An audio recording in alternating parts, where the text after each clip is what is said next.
Hello friends, welcome on Explore Physics YouTube channel. Myself Himanshu Agarwal.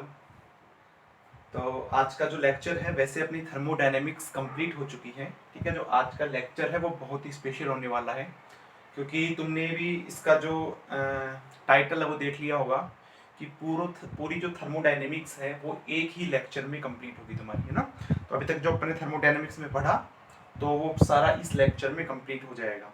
Okay, इससे तुम्हारा क्या है कि एक रिवीजन हो जाएगा। साथ में अगर किसी ने शॉर्ट नोट्स नहीं बनाए हैं तो शॉर्ट नोट्स भी बना सकते हो। इसमें तुम्हारा कुछ छूट भी सकता है, ठीक है ना। ऐसे ध्यान नहीं रहता है कि क्या क्या, मतलब एक साथ एक ऐसे ध्यान नहीं रहता है कि क्या क्या पढ़ाया क्या नहीं पढ़ाया। और हो सकता है कि एक दो चीज़ें ऐड भी हो जाएं। ठीक है, तो ये ध्यान रखना, लेक्चर को पूरा देखना है। ओके, तो अगर तुम एग्जाम से जस्ट पहले तुम अगर इस लेक्चर को देख जाते हो तो थर्मोडायनेमिक्स के तुम्हारे सारे फॉर्मूले लगभग सभी फॉर्मूले इसमें याद हो जाएंगे। ठीक है, तो चलो अपन स्टार्ट करते हैं। सबसे पहले तो मैं बात करूंगा थर्मोडायनेमिक्स के अंदर, ये बात नहीं करूंगा कि थर्मो प्लस डायनेमिक, हीट का मोशन है, ये सब नहीं। इंट्रोडक्शन थर्मोडायनेमिक्स सबसे पहले बात करूंगा मैं।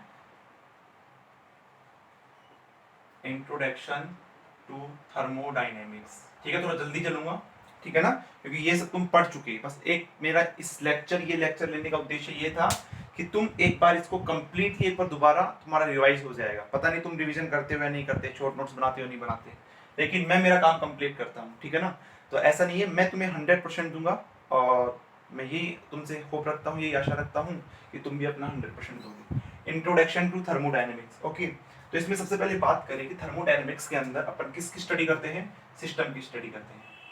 किस स्टडी करते हैं, सिस्टम की स्टडी करते हैं, ठीक है। और तुम्हारे पास में अगर अगर तुम्हारे पास में ये पूरा यूनिवर्स है, ये पूरा यूनिवर्स है और ये तुम्हारे पास सिस्टम है, तो ये क्या होगा तुम्हारे पास में, सराउंडिंग। दैट मीन्स अगर तुम्हारे पास में अपन इस पूरे यूनिवर्स में किसी भी पर्टिकुलर किसी किसी की भी स्टडी कर रहे हैं, तो वो होगा तुम्हारे पास में सिस्टम। ठीक है, पूरा ये यूनिवर्स होगा और रेस्ट ऑफ अराउंड क्या होगा, इसके सराउंडिंग होगा। ठीक है, अब मैं सिस्टम की बात करूं तो सिस्टम जो है उसको 3 पार्ट में डिवाइड किया गया है। ठीक है, पहला ओपन सिस्टम, दूसरा क्लोज सिस्टम एंड तीसरा आइसोलेटेड सिस्टम। ओपन सिस्टम के अंदर एक होता है एनर्जी और एक होता है मैटर। ओपन सिस्टम के अंदर एनर्जी को भी चेंज किया जा सकता है, मैटर को भी एक्सचेंज किया जा सकता है। क्लोज सिस्टम के अंदर एनर्जी को एक्सचेंज किया जा सकता है, मैटर को नहीं किया जा सकता। आइसोलेटेड सिस्टम के अंदर दोनों को नहीं किया जा सकता। ठीक है, ये हो गया तुम्हारे पास में सिस्टम। इसके बाद में प्रॉपर्टीज ऑफ सिस्टम।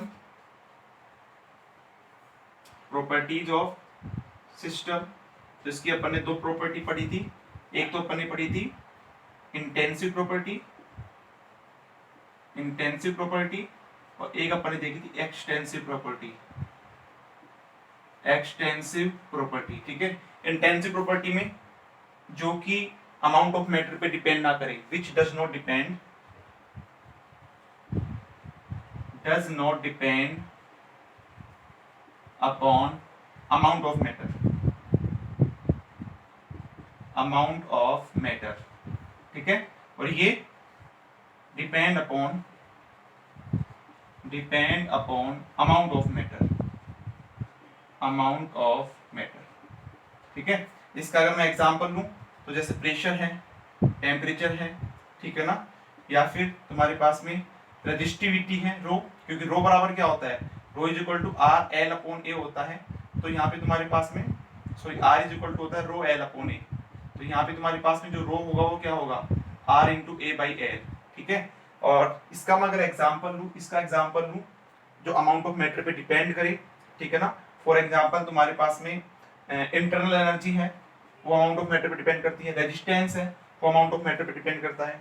ठीक है, तो यहाँ पे देखो ये मैंने एक नोट बताया था, ये याद रखना कि जो इंटेंसिव प्रॉपर्टी है वो एक्सटेंसिव अपॉन एक्सटेंसिव होती है। ठीक है, अब किसी का ये क्वेश्चन मेरे से पूछा भी था किसी ने कि सर जो ये जो रो है ये कैसे एक्सटेंसिव प्रॉपर्टी है। अच्छा, रेजिस्टेंस कैसे इंटेंसिव प्रॉपर्टी है। रेजिस्टेंस तुम्हें पता है क्या है, एक्सटेंसिव है, क्योंकि एक छोटा वायर लो, बड़ा वायर लो, बड़े वायर का रेजिस्टेंस तुम्हारे पास क्या होगा, ज्यादा होगा, तो एक्सटेंसिव, क्योंकि अमाउंट ऑफ मैटर पे डिपेंड कर रहा है। लेकिन रजिस्टिविटी कैसे है, क्योंकि देखो रेजिस्टेंस एक्सटेंसिव है, एरिया भी एक्सटेंसिव है, छोटा एरिया बड़ा एरिया, ज्यादा तुम्हारे पास ज्यादा एरिया होगा, और लेंथ भी क्या है एक्सटेंसिव है, तो एक्सटेंसिव अपन एक्सटेंसिव क्या हो जाएगा इंटेंसिव, तो तुम्हारे पास में जो रेजिस्टिविटी है वो क्या है इंटेंसिव प्रॉपर्टी है।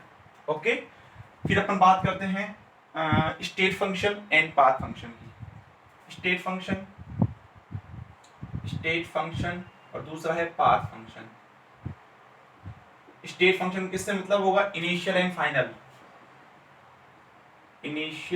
फाइनल पोजीशन से फाइनल, और इसको ओनली पाथ पे डिपेंड करे दो, ठीक है। इसका एग्जांपल जैसे इंटरनल, जैसे वर्क है तुम्हारे पास में या हीट है तुम्हारे पास में, ये सभी क्या है पाथ पे डिपेंड करती है।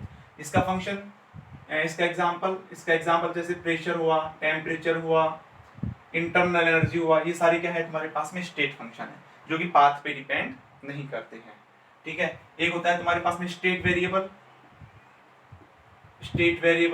ऐसे वेरिएबल जो कि थर्मोडायनामिक प्रोसेस को क्या करते हैं चेंज कर दे।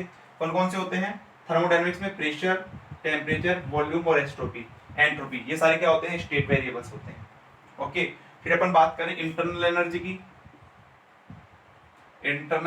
की U, ये क्या होती है total energy stored by the system is known as internal energy, ठीक है। और अपन उसकी इंटरनल एनर्जी कभी चेक नहीं कर सकते, अपन हमेशा चेंज इन इंटरनल एनर्जी निकालते हैं। तो ये फॉर्मूला मैंने बोला था याद रखना, delta U is equal to n C V delta T, ये फॉर्मूला तुम्हें ध्यान रखना है, मैंने बोला था, ठीक है। एक होता है तुम्हारे पास में जूल्स लॉ क्या बोलता है कि जो इंटरनल एनर्जी है वो किसका फंक्शन होता है, ओनली टेम्परेचर का फंक्शन होता है, ठीक है। तो अगर तुम्हारे पास में इफ टेम्परेचर कांस्टेंट है तो वहां पे du बराबर कितना होगा, 0 होगा, ठीक है। तो ये जूल्स लॉ था। तो ये कुछ इंट्रोडक्शन टू थर्मोडायनेमिक्स इंट्रोडक्शन क्या है वो था। तो ये सब चीजें तुम्हें पता होना चाहिए, क्योंकि देखो अगर मैं तुम्हें बोलूं कोई साइक्लिक प्रोसेस है, ठीक है, अगर कोई साइक्लिक प्रोसेस है अगर साइक्लिक प्रोसेस है तो तुम्हें पूछूं मैं कि वहां पे जो चेंज इन इंटरनल एनर्जी क्या होगी du, तो तुम्हें पता होना चाहिए कि वो 0 होगी। क्यों? क्योंकि जो इंटरनल एनर्जी है वो कैसा फंक्शन है, पाथ का फंक्शन है ना। पाथ फंक्शन क्या होता है, जो कि इनिशियल एंड फाइनल पोजीशन पे डिपेंड करे। और मैं साइक्लिक बोल रहा हूं, इसका मतलब कुछ इस तरह का होगा, कहने का मतलब जिसका फाइनल और इनिशियल यहां से स्टार्ट और वापस यहीं पे आ गया, इनिशियल एंड फाइनल पॉइंट तुम्हारे पास में क्या है, सेम है। तो सेम है तो इसका मतलब चेंज इन एनर्जी क्या होगा, 0। क्यों? क्योंकि पाथ पे डिपेंड नहीं करता है। लेकिन अगर यहीं पे मैं डेल्टा क्यू निकालूं या डेल्टा डब्ल्यू निकालूं, वो नॉट इक्वल टू 0 आएगा। क्यों? क्योंकि वो किस पे डिपेंड करता है, पाथ पे डिपेंड करता है। ओके, तो ये सब चीजें तुम्हें ध्यान रखनी है। ये इंट्रोडक्शन टू थर्मोडायनामिक्स है, इसको नोट करने की तो जरूरत नहीं है, नोट तो तुमने कर रखा है, तो देख लो इसको जल्दी से एक बार, फिर अपन आगे चलते हैं।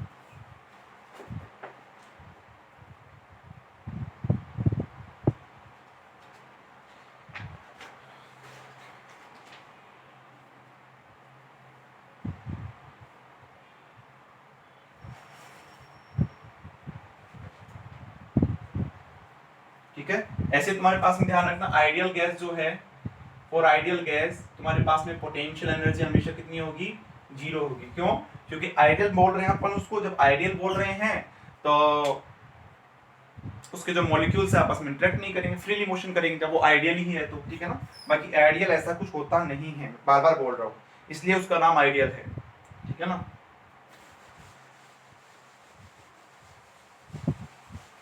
आइडियल गैस इक्वेशन क्या होती है, PV equal to NRT.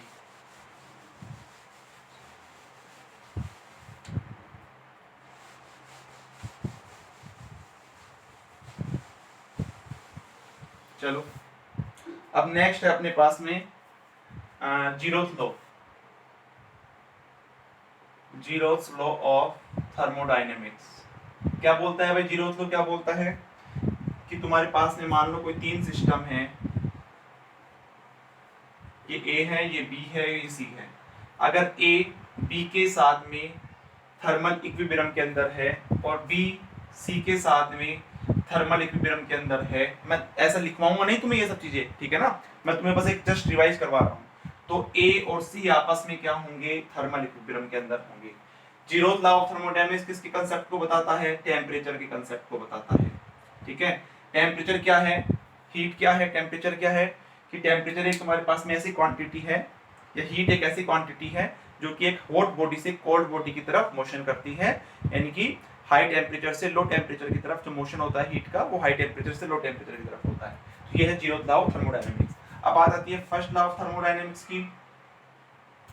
First law of thermodynamics की तो फर्स्ट लॉ ऑफ थर्मोडायनेमिक्स क्या बोलता है भाई, मान लो तुम्हारे पास ये कोई एक सिस्टम है, यहाँ पे तुम्हारे पास में उस पे पिस्टन लगा हुआ है, मतलब एक कंटेनर है, इस पिस्टन लगा हुआ है, इसमें तुम्हारे पास में गैस के मॉलिक्यूल्स गैस भरी हुई है।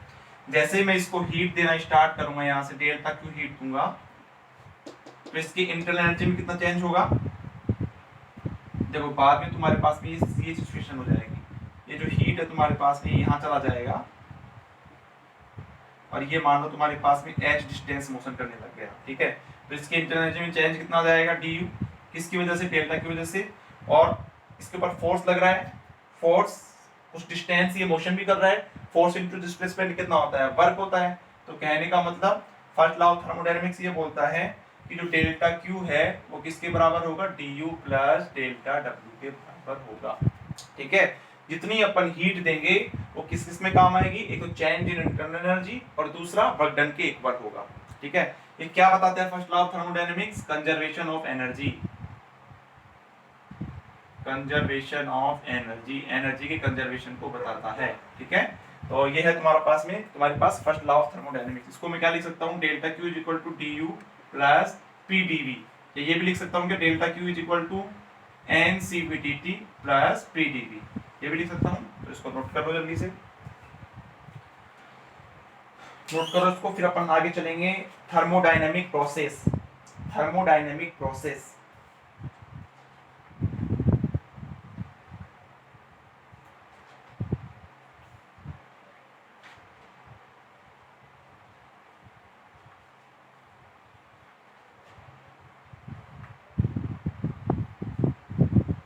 चलो हो गया।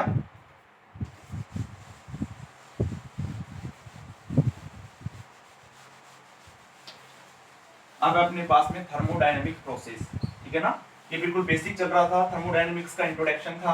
अब थर्मोडायनेमिक प्रोसेस है जहाँ से क्वेश्चंस भी बनते हैं, क्वेश्चन तो यहाँ से भी बनते हैं, क्योंकि अगर तुम्हें बेसिक पता नहीं होगा, क्योंकि तुमने इतने लेक्चर, अगर किसी ने सारे लेक्चर देखे हैं, सभी लेक्चर्स देखे हैं, 12 के 12 लेक्चर्स देखे हैं, तो उसको पता लग गया होगा कि इसका बेसिक कितना काम का है।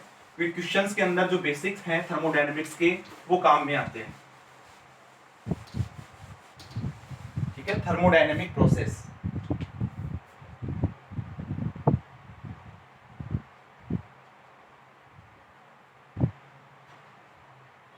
थर्मोडायनेमिक प्रोसेस, ठीक है। तो थर्मोडायनेमिक प्रोसेस में अपन पहले बात करें कौन सा, isobaric process, isobaric process. Isobaric process में क्या होता है, कैसे याद करने का तरीका, आइसोबैरिक, बै आ रहा है, और प्रेशर को हिंदी में क्या बोलते हैं, दाब बोलते हैं, ठीक है। तो आइसोबैरिक प्रोसेस में क्या होगा, तुम्हारे पास में प्रेशर कांस्टेंट होगा। जब प्रेशर कांस्टेंट है तो आइडियल गैस इक्वेशन से पीवी इक्वल टू एनआरटी लिख सकते हैं, ठीक है। तो यहाँ से देखो प्रेशर कांस्टेंट हो गया, एनआर कांस्टेंट हो गया, that means V proportional to T, that means V upon T is equal to constant, या फिर क्या कर सकते हैं, V1 upon T1 is equal to V2 upon T2। तो तुम्हें क्या कर सकता है क्वेश्चन के अंदर, for isobaric process volume V1 they they, T1 they they, V2 they they, T2 पूछ लेगा, या फिर V2 पूछ लेगा और बाकी सारी क्वांटिटी दे देगा, ठीक है ना। तो ऐसे क्वेश्चन पूछ सकते हैं इसके अंदर। अब फर्स्ट लॉ ऑफ थर्मोडायनेमिक्स की बात करें या वर्क डन की बात करें, वर्क डन, वर्क डन कितना होता है, dW is equal to PdV, ठीक है। तो अगर मैं W की बात करूं, W is equal to, pressure तो कांस्टेंट बाहर आ जाएगा, और dV का इंटीग्रेशन V1 से V2, तो P V2 माइनस V1, ये हो जाएगा तुम्हारे पास में इसका वर्क डन। जब फर्स्ट लॉ ऑफ थर्मोडायनेमिक्स की बात करूंगा, फर्स्ट लॉ ऑफ थर्मोडायनेमिक्स की, तो क्या होता है, delta Q is equal to du plus delta W, delta W की जगह क्या रख सकता हूं मैं, PdV, ये आ जाएगा, ठीक है। इसका इंडिकेटर डायग्राम बनाए, इंडिकेटर डायग्राम, तो इंडिकेटर डायग्राम के अंदर देखो तुम्हें ये पता ही लग गया होगा कितना इंपॉर्टेंट है, हमेशा प्रेशर और वॉल्यूम के बीच में जो डायग्राम होता है उसको बोलते हैं इंडिकेटर डायग्राम, ठीक है। ये तुम्हें पता लग गया क्यों इंपॉर्टेंट है, क्योंकि तुम्हें मान लो ये इसका ये होता है इंडिकेटर डायग्राम, ठीक है, ये होता है। अब तुम्हें पता है यहाँ पे देखो प्रेशर कांस्टेंट है, ठीक है ना। तो क्वेश्चन के अंदर तुम्हें अगर इस टाइप का कर्व मिले, प्रेशर कांस्टेंट है, तो ये वाला फॉर्मूला लगा देना, P P कांस्टेंट ले लेना, V1 तुम्हें गिवन होगा, V2 तुम्हें गिवन होगा, तो P V2 V1, तो तुम्हारे पास में वर्क डन निकल जाएगा इस एरिया के लिए, है ना। तो ऐसे ये इंपॉर्टेंट है। ये हो गया आइसोबैरिक प्रोसेस। सेकंड आता है अपने पास में आइसोकोरिक प्रोसेस। आइसोकोरिक प्रोसेस, ठीक है।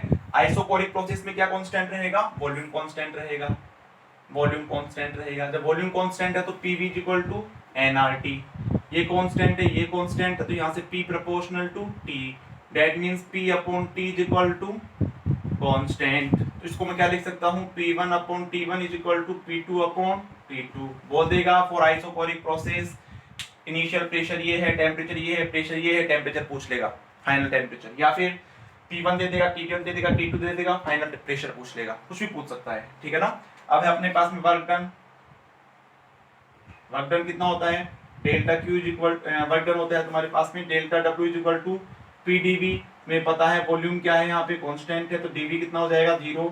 दैट मींस वर्क डन कितना होता है आइसोथर्मल प्रोसेस के अंदर, आइसोकोरिक प्रोसेस के अंदर? 0 होता है। और फर्स्ट लॉ ऑफ थर्मोडायनेमिक्स क्या बोलता है? फर्स्ट लॉ ऑफ थर्मोडायनेमिक्स क्या बोलता है? Delta Q is equal to du plus delta W। ये 0 हो गया, तो जितनी भी हीट देंगे वो किस में काम में आ जाएगी? Internal energy, change in internal energy में काम में आ जाएगी। तो ये प्रोसेस अच्छा प्रोसेस नहीं है। क्यों? क्योंकि अपन तो चाहते हैं ना जो हीट दे उसे अपन वर्क करें, लेकिन यहाँ पे तो वर्क हो ही नहीं रहा, ठीक है ना। तो ये इतना अच्छा प्रोसेस नहीं है। चलो ठीक है, ये हो गया, वर्क डन भी हो गया, ये भी हो गया। अब अपन देखते हैं indicator diagram. Indicator diagram, indicator diagram के अंदर क्या होगा? प्रेशर और वॉल्यूम के बीच में बनेगा। ये डायग्राम बहुत इंपॉर्टेंट है, जब वर्क डन निकालते हैं तो काम में आता है। तो ये तुम्हारे पास में क्या है? वॉल्यूम, ये कांस्टेंट हो गया, ठीक है। और ये तुम्हारे पास में ये इसका हो गया इंटीग्रल डायग्राम। क्यों? क्योंकि देखो यहाँ पे तुम्हारे पास में वॉल्यूम कांस्टेंट है, क्या प्रेशर की वैल्यू चेंज हो रही है, लेकिन वॉल्यूम क्या है तुम्हारे पास? कांस्टेंट है। ये इंटीग्रल डायग्राम होगा। ये दो प्रोसेस हो गए, आइसोबैरिक प्रोसेस प्रेशर कांस्टेंट होता है, आइसोकोरिक प्रोसेस वॉल्यूम कांस्टेंट होता है। इसमें कुछ भी तुम्हें रटने की जरूरत नहीं है। ऐसे नहीं तुम कल ने इसको रट रहे हो, इसको रटोगे तो भूलोगे, कहीं पे P1/P2 कर दोगे, कहीं पे T2/T1 कर दोगे तो भूलोगे उसको। तो तुम्हें तो ये याद रखना है और आइडियल गैस इक्वेशन से निकाल सकते हो वहां पे, ठीक है। जल्दी से इसको नोट करो।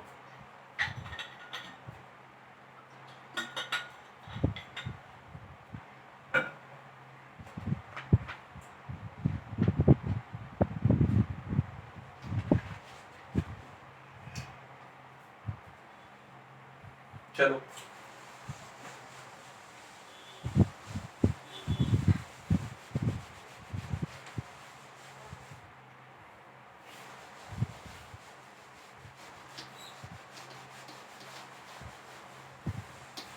नेक्स्ट प्रोसेस है आइसोथर्मल प्रोसेस। आइसोथर्मल प्रोसेस का दूसरा नाम क्या है? सोचो सोचो, बोलो बोलो, क्या है दूसरा नाम आइसोथर्मल प्रोसेस का?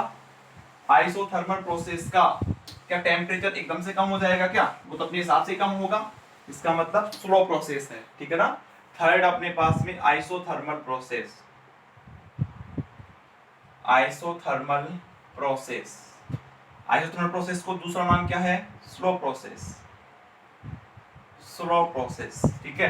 यहाँ पे टेम्परेचर क्या रहता है तुम्हारे पास में? कांस्टेंट। आइसोथर्मल, थर्मल मतलब टेम्परेचर, क्या होती है? PV equal to nRT, temperature constant, nR constant, तो PV is equal to constant. तो अपन क्या लिख सकते हैं इसको? P1 V1 is equal to P2 V2। हो सकता है प्रेशर P1 दे दे, V1 दे दे, V2 दे दे और P2 पूछ ले, या फिर P1 दे दे, V1 दे दे, P2 दे दे, V2 पूछ ले, कैसे भी पूछ सकता है। Okay, now work done. Now work done, work done कितना होता है इसका? W is equal to 2.303 nRT ln V2/V1। ये इसका क्या होता है? वर्क डन होता है, ठीक है। अगर तुमने 2.303 लिख दिया तो यहाँ पे log 10 बेस पे लिखोगे। अगर ln लिखते हो तो ये मत लिखना फिर बाद में, ठीक है। तो ये इसका वर्क डन हो गया। Next, first law of thermodynamics. First law of thermodynamics क्या होता है? Delta Q is equal to du plus delta W। अच्छा ये बताओ मुझे, जीरो होगा क्या? क्योंकि U जूल्स लॉ ये बोलता है कि U ओनली T का फंक्शन है। अगर T कांस्टेंट है तो डेल्टा U कितना हो जाएगा? जीरो हो जाएगा। तो डेल्टा Q किसके बराबर आ गया? डेल्टा W के बराबर आ गया। तो ये अच्छा प्रोसेस है। जितनी अपन हीट दे रहे हैं वो सारी किस में काम में आ रही है? वर्क के अंदर काम में आ रही है। नेक्स्ट अपने पास में वर्क डन, तो P और V के बीच में कर्व होता है वर्क डन का, ठीक है। वर्क डन क्या होता है, PTV। यहां से देखो तुम्हारे पास में प्रेशर और वॉल्यूम के बीच में कर्व खींचेंगे तो किस तरह से आएगा, प्रेशर और वॉल्यूम के बीच में भाई ये होता है ना PV इक्वल टू nRT, तो PV बराबर कांस्टेंट होता है यहाँ पे, तो P proportional to 1/V, y बराबर 1/x का कर्व कैसे आता है, ऐसे तो होता है तुम्हारे पास में, ये तो होता है, this is the isothermal process, ठीक है। ये V1 मान लो, ये V2 मान लो, ओके। तो ये हो गया तुम्हारा आइसोथर्मल प्रोसेस। नेक्स्ट अपने पास में adiabatic process, adiabatic process very very important, ठीक है। इसका दूसरा नाम है sudden process. Sudden process, sudden process क्या होता है, क्योंकि इसमें जब ये प्रोसेस होता है तो इसमें बिल्कुल भी टाइम नहीं लगता है, ठीक है, बिल्कुल सडनली होता है, अचानक से होता है। चलो इसके अंदर क्या होता है, इसके अंदर जो तुम्हारे पास में डेल्टा Q होता है वो 0 होता है, मतलब इसमें हीट का एक्सचेंज नहीं होता। इसका दूसरा नाम तुम्हारे पास ध्यान रखना, आइसोएंट्रोपिक प्रोसेस, क्योंकि इस प्रोसेस के अंदर जो S होती है वो क्या होती है, कांस्टेंट होती है, ठीक है। तो आइसोएंट्रोपिक प्रोसेस, तो यहाँ पे तुम्हें मैंने बताया था कि एक तुम्हें इक्वेशन याद रखनी है। अच्छा, फर्स्ट लॉ ऑफ थर्मोडायनेमिक्स देख ले पहले। फर्स्ट लॉ ऑफ थर्मोडायनेमिक्स क्या बोलता है, delta Q is equal to du plus delta W, ये 0 होगा तो यहाँ से du is equal to minus delta W, ये हो जाएगा, ठीक है। अगर तुम्हें कहीं पे ऐसा मिले तो इसका मतलब कौन सा प्रोसेस है, वो एडियाबैटिक प्रोसेस है। चलो नेक्स्ट, इसमें ये हो गया। अब है तुम्हें मैंने एक इक्वेशन बताई थी प्रेशर वॉल्यूम के अंदर, वो याद रखनी थी क्या, PV की power gamma is equal to K, ठीक है। और गामा क्या था यहाँ पे, गामा इज इक्वल टू था एडियाबैटिक पॉइजन रेशियो, ठीक है। और जो गामा की वैल्यू थी वो CP/CV is equal to 1 plus 2/f, f है तुम्हारे पास में डिग्री ऑफ फ्रीडम, ये तो पता लग गया होगा तुम्हें। तो इसको मैं ऐसे कर दूं, P1 V1 की power gamma is equal to P2 V2 की पावर गामा, ये आ जाएगा तुम्हारे पास में। ये है तुम्हारे पास में P एंड वॉल्यूम के अंदर रिलेशन। अगर मान लो मुझे P एंड T टेम्परेचर में रिलेशन निकालना है तो यहाँ पे मुझे वॉल्यूम को हटाना पड़ेगा, तो PV बराबर क्या होता है nRT, तो यहाँ से वॉल्यूम बराबर कितना हो जाएगा nRT/P। nR से मतलब नहीं है, T/V की जगह T/P रखेंगे, तो देखो V की जगह T/P रखेंगे तो P इंटू T/P की power gamma is equal to K, that means P की पावर 1 माइनस गामा T की power gamma is equal to K, ये आ गया। तो इसको मैं क्या लिख सकता हूँ, P1 1 माइनस गामा T1 की power gamma is equal to P2 की पावर 1 माइनस गामा T2 की पावर गामा, ये लिख सकता हूँ, देख लो यहाँ पे। चलो नेक्स्ट, अब PV में हो गया, PT में हो गया, अब VNT में, VNT में तो प्रेशर हटाना है, P इज इक्वल टू क्या रख देंगे, nRT/V, कहने का मतलब T/V रख देंगे, T/V रख देंगे, तो कितना हो जाएगा T/V, V की power gamma is equal to K, that means T1 V1 की power gamma minus 1 is equal to T2 V2 की पावर गामा माइनस 1, ये हो जाएगा, ठीक है ना। ये T और V में, तो मुझे तो बस ये याद है, इससे मैं सारे निकाल रहा हूँ। क्वेश्चन के अकॉर्डिंग, क्वेश्चन में तुम्हें PV दे रखा है तो ये लगाओ, क्वेश्चन में तुम्हें PT दे रखा है तो तुम ये लगा दो, क्वेश्चन में तुम्हें VT दे रखा है तो ये लगा दो। वहां पे रटना नहीं है, कुछ भी रट के नहीं जाना है, 1 मिनट के अंदर तीनों निकल जाएंगे, ठीक है ना। ये चेक कर लेना कैलकुलेशन, एक बार कैलकुलेशन मिस्टेक हो तो तुम रिवर्स चेक कर लेना, ठीक है ना। यहाँ पे देखो P की वैल्यू T/P आएगी, T ऐसे कैसे रहेगा, गामा माइनस 1, ठीक है। हाँ, तो नोट कर लो इसको जल्दी से, फिर आगे चलते हैं।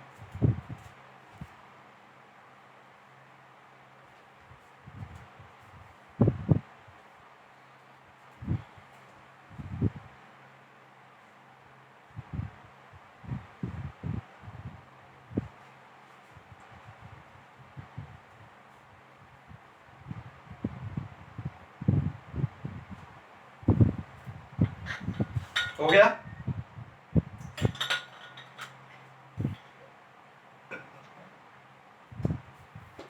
अब ये तुम्हारा थर्मोडायनेमिक्स कंप्लीट हो गया ना, तो नेट के एग्जाम तक ऐसा एक दिन भी नहीं जाना चाहिए कि सर मुझे थर्मोडायनेमिक्स के अंदर ये नहीं आता है। तुम्हें सब कुछ आना चाहिए थर्मोडायनेमिक्स के अंदर, एक दिन भी नहीं जाना चाहिए। अब तुम देख लो फिर कैसे मैनेज करते हो, तुम्हें बार बार उसका रिवीजन करना होगा, ठीक है। हो सकता है कि अभी तुम्हें स्टार्टिंग के अंदर रिवीजन करने में 1 घंटे लग रहा हो, 2 घंटे लग रहा हो, ठीक है ना, लेकिन अगर तुम 5 से 7 बार रिवीजन करोगे तो पूरा थर्मोडायनेमिक्स 10 से 15 मिनट के अंदर रिवीजन हो जाएगा। तो सोचो अगर पूरा थर्मोडायनेमिक्स 10 से 15 मिनट में हो जाता है, स्टैटिक्स भी 10 से 15 मिनट, यानी कि तुम्हारा आधा घंटे के अंदर पूरा thermodynamics and statics mechanics revision हो जाता है। तो 9 सब्जेक्ट है तो 4-4.5 घंटे के अंदर तुम्हारा पूरा तो सब्जेक्ट ही रिवीजन हो जाएगा एग्जाम से 1 दिन पहले। लेकिन वो तभी हो पाएगा जब तुम इसकी कम से कम 8 से 10 बार रिवाइज कर लोगे, ठीक है ना। और जैसे मान लो तुमने अब जैसे थर्मोडायनेमिक्स कंप्लीट होगी, अपन स्टैटिक्स में आएंगे, पार्टिकल फिजिक्स में आएंगे, तो ऐसा नहीं है कि थर्मोडायनेमिक्स को छोड़ देना है, ठीक है। मान लो किसी ने अगर 5-6 बार अभी रिवीजन कर लिया तो फिक्स 10 दिन बाद में एक बार उठा के देखो, या फिर तुम कोई भी काम कर रहे हो अचानक से बोलो कि एडियाबैटिक प्रोसेस में वर्क डन कितना होता है, W is equal to NR upon gamma minus 1 T1 minus T2, ठीक है। अगर तुम ये बोल रहे हो इसका मतलब सही है। अगर तुम ये नहीं बोल पा रहे हो तो तब के तब अपना शॉर्ट नोट्स उठाओ, उसको रिवाइज करो। तो इस तरह से तुम्हें पढ़ाई करनी है, ठीक है। तो चलो आगे चलते हैं। अच्छा ये हो गया इसका। अब मैं इसका इंडिकेटर डायग्राम देखता हूँ। इंडिकेटर डायग्राम, जब पर अपन इंडिकेटर डायग्राम की बात करेंगे तो इंडिकेटर डायग्राम इसका P और V के बीच में बनेगा, प्रेशर एंड वॉल्यूम के बीच में बनेगा। तो यहाँ पे देखो क्या है, P V की power gamma is equal to K, तो P proportional to 1 upon V की पावर गामा। तो इसका भी बनेगा तो इस तरह से, ठीक है। लेकिन ये ध्यान रखना कि जो एडियाबैटिक, ऐसे लिख लो, slope of adiabatic is equal to gamma time, या लिख लो, शॉर्ट में लिखा जाएगा, adiabatic is equal to gamma time slope of isothermal, ठीक है। तो इसको अपन मैं ऐसे भी बना सकता हूँ, मतलब एडियाबैटिक का स्लोप हमेशा ज्यादा होता है, ये ध्यान रखना, ठीक है। तो अगर तुम्हारे पास में ये आइसोथर्मल का है तो तुम्हारे पास ये स्लोप किसका आ जाएगा, एडियाबैटिक का। एडियाबैटिक, दिस इज आइसोथर्मल, ठीक है, आइसोथर्मल प्रोसेस का स्लोप। तो ये हो गया। फिर बाद में अपन बात करते हैं वर्क डन की। तो वर्क डन तुम्हारे पास में W upon NR upon gamma minus 1 T1 minus T2, ये वर्क डन हो गया। याद करने का तरीका 1 और T1 को मैच कर लो, ठीक है। अब दूसरा ये कि तुम्हारे पास में अगर P और V में रिलेशन दे रखा है तो NRT1 is equal to PV, है ना, PV is equal to NRT, तो P1V1 माइनस P2V2, ओके। तो ये तुम्हारे पास में एडियाबैटिक प्रोसेस हो गया। मुझे नहीं लगता इसके अंदर कुछ छूटा है, तुम्हारा एडियाबैटिक प्रोसेस के अंदर सब कुछ देख लिया अपन ने, ठीक है। तो चलो अपन आगे चलते हैं अब साइक्लिक प्रोसेस के बारे में, ठीक है। साइक्लिक प्रोसेस,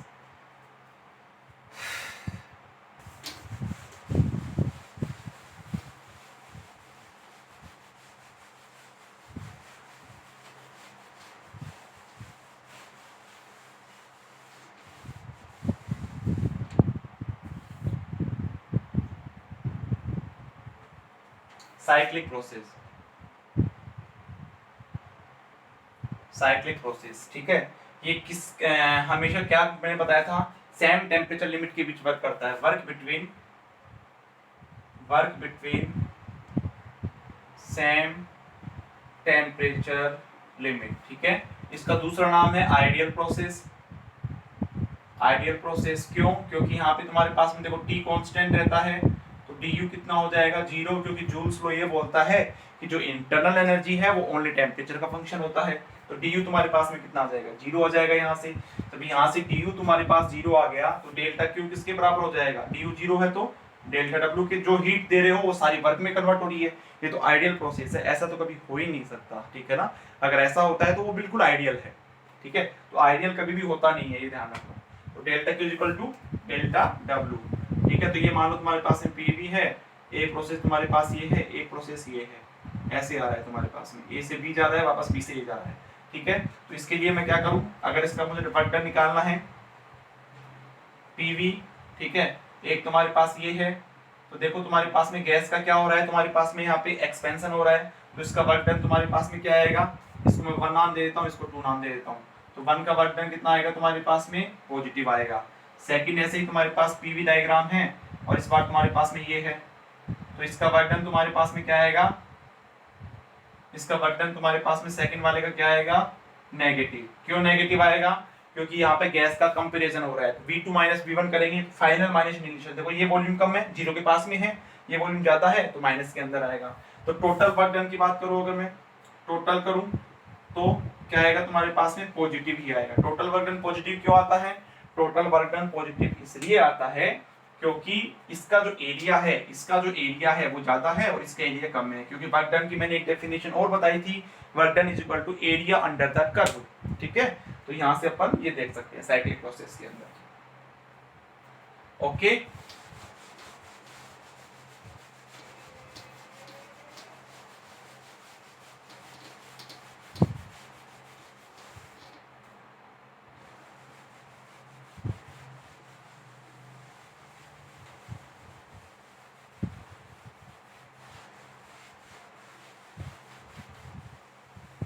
चलो हो गया। अब अपन नेक्स्ट देखते हैं। एक चीज ध्यान रखना, नोट कर लेना कि एक तो अगर तुम्हारे पास में क्लॉकवाइज है, अगर क्लॉकवाइज है प्रोसेस तो ये वर्क डन क्या आएगा, पॉजिटिव। अगर एंटी क्लॉकवाइज है तो वर्क डन कैसा आएगा, negative. Work done by system is equal to positive, work done on system is equal to negative. ठीक है, heat gain by system is equal to positive, heat loss by system is equal to negative. ये ध्यान रखना है तुम्हें। ठीक है, तो इसको जल्दी से नोट करो, फिर अपन आगे देखते हैं इंटरनल एनर्जी।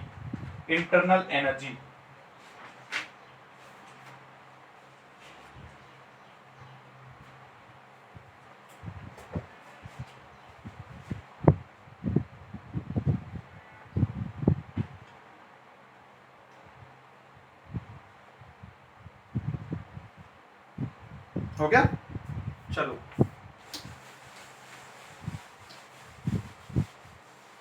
अभी समझ तो आ रहा है ना, समझ में आना भी चाहिए। ठीक है ना, और अब इतने लेक्चर्स हो चुके, इतने अच्छे से पढ़ चुके हैं अपन, अब तो समझ में आना ही चाहिए। एक एक चीज देखिए अपन ने। चलो नेक्स्ट अपने पास में इंटरनल एनर्जी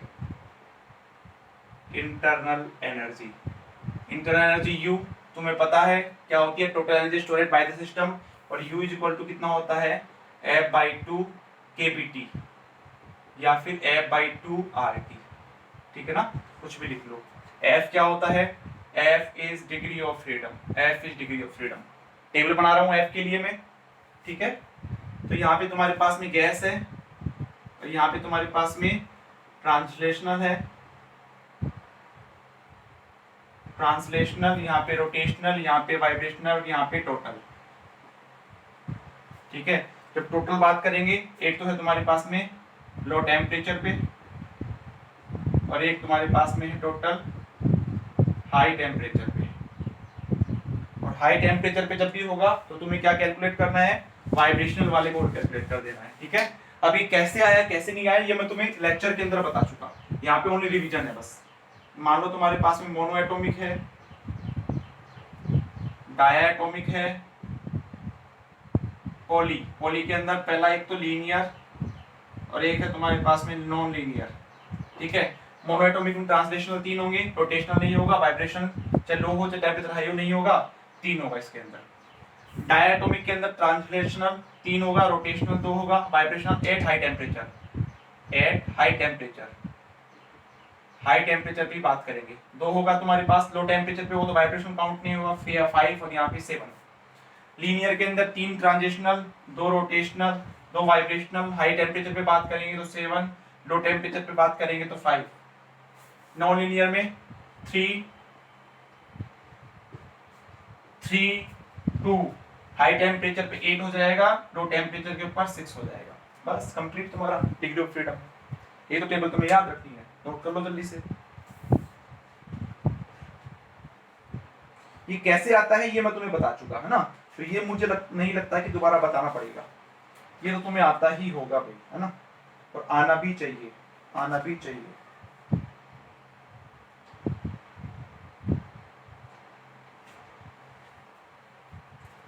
हो गया। अब नेक्स्ट अपने पास में स्पेसिफिक हीट।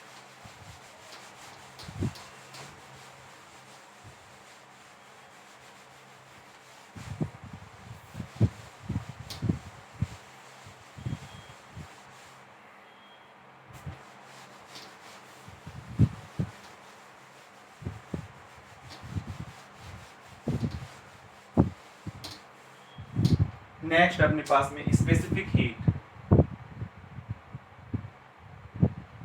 स्पेसिफिक हीट, ठीक है ना, सी। तो तुम्हें पता है कि जो डेल्टा क्यू होता है वो कितना होता है, एम सी डी टी होता है। तो यहाँ से C is equal to delta Q upon m d T, ये फॉर सॉलिड और लिक्विड।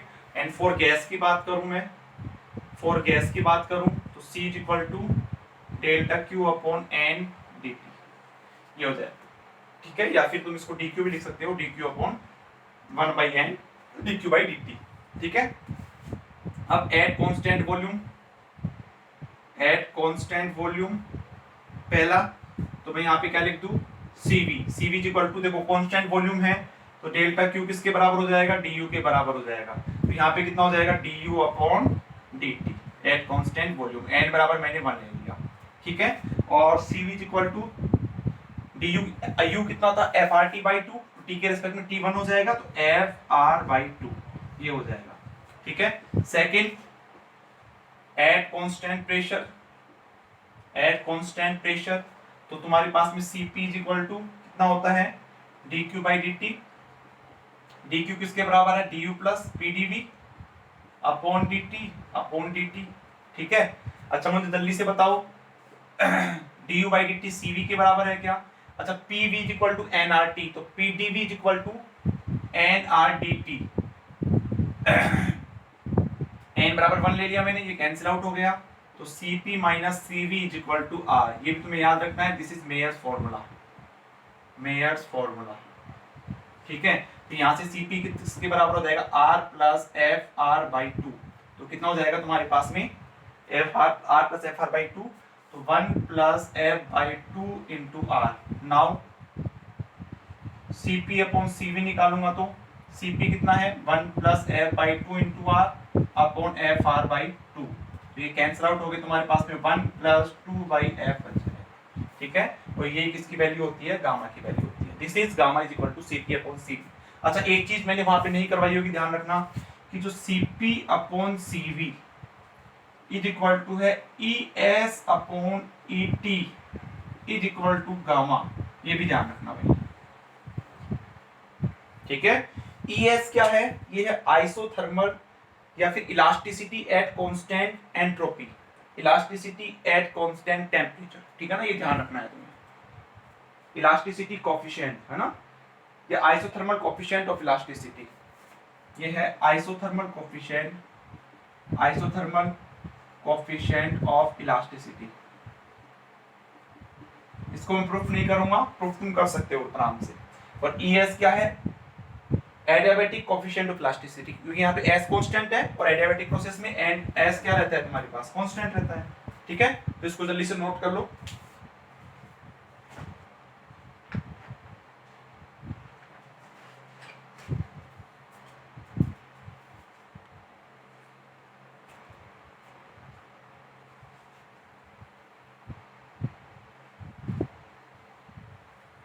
अब यहाँ पे तुम्हारे पास में gamma is equal to 1 plus 2/f, f तुम्हें पता है डिग्री ऑफ फ्रीडम टेबल मैंने बनवा दी थी। अच्छा एक चीज है, अपने पास 4 है, एक तो ES है, एक ET है, एक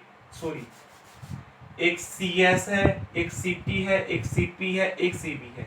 इन सब में सबसे बड़ा कौन सा है, देखो CT होता है कांस्टेंट टेम्परेचर, ये होता है dq/dt, तो T कांस्टेंट, dt कितना हो जाएगा 0, तो dq/0 इनफाइनाइट, तो इसका मतलब CT सबसे बड़ा आएगा, ठीक है। उसके बाद में आएगा तुम्हारे पास CP, फिर CV और फिर तुम्हारे पास में आएगा CS। CS क्यों आएगा, क्योंकि यहाँ पे तुम्हारे पास में एंट्रोपी कांस्टेंट है, एंट्रोपी कांस्टेंट मतलब हीट भी कांस्टेंट होगी, हीट कांस्टेंट का मतलब dq कितना हो जाएगा 0 हो जाएगा, तो CS कितना हो जाएगा तुम्हारे पास 0। तो ये भी इंपॉर्टेंट है, ध्यान रखना। तो ये तुम्हारा स्पेसिफिक हीट तुम्हारा कंप्लीट हो गया। चलो नेक्स्ट अपन देखते हैं heat engine. And Carnot heat engine. ठीक है, तो इसमें अपन ज्यादा टाइम नहीं लगाएंगे।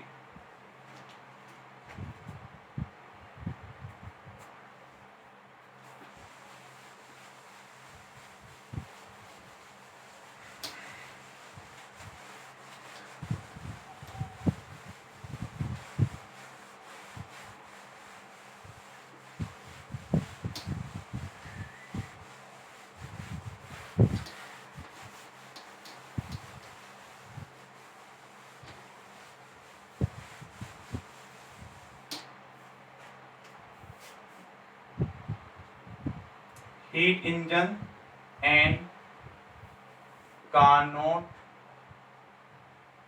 Heat engine. ठीक है, मैं डायरेक्ट लिख रहा हूं यहाँ पे, जो ईटा होता है वो होता है W/Q1 is equal to 1 minus Q2/Q1 is equal to 1 minus T2/T1। ठीक है, ये तुम्हें फॉर्मूले याद रखने हैं। हमेशा ध्यान रखना, जो T1 होता है वो सोर्स का टेम्परेचर होता है, और T2 सिंक का टेम्परेचर, और T1 ग्रेटर देन T2 होता है। Q1 क्या होता है? Q1 होती है एब्जॉर्ब हीट, और Q2 क्या होती है? Rejected heat. ठीक है, W होता है वर्क डन, W बराबर होता है Q1 माइनस Q2। ओके, इतना सफिशिएंट है। अच्छा, इसके बाद में एक फॉर्मूला और, eta is equal to 1 minus 1 by rho की पावर गामा माइनस 1। ठीक है, गामा तुम्हें पता ही है, रो जो होता है वो एडियाबैटिक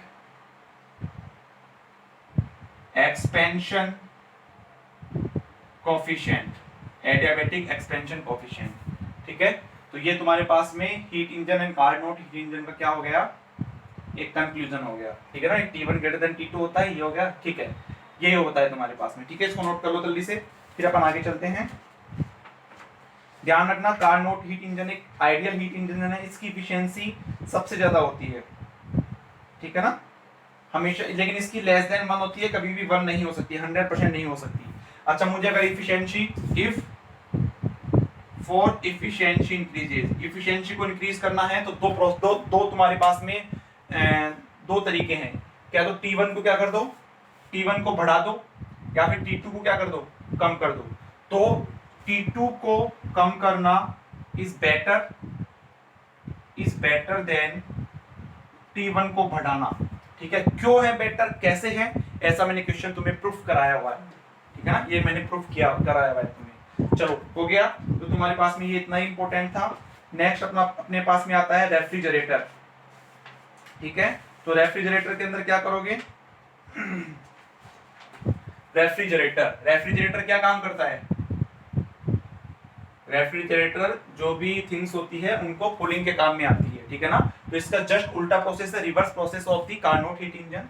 और तुम्हारे पास में इसका जो वर्क परफॉर्मेंस है उसको अपन कैसे लिखते हैं? जैसे इसको मेजर किससे करते हैं? इफिशिएंसी से। इसको करते हैं वर्क परफॉर्मेंस से। वो होता है Q2/W is equal to Q2/Q1 minus Q2।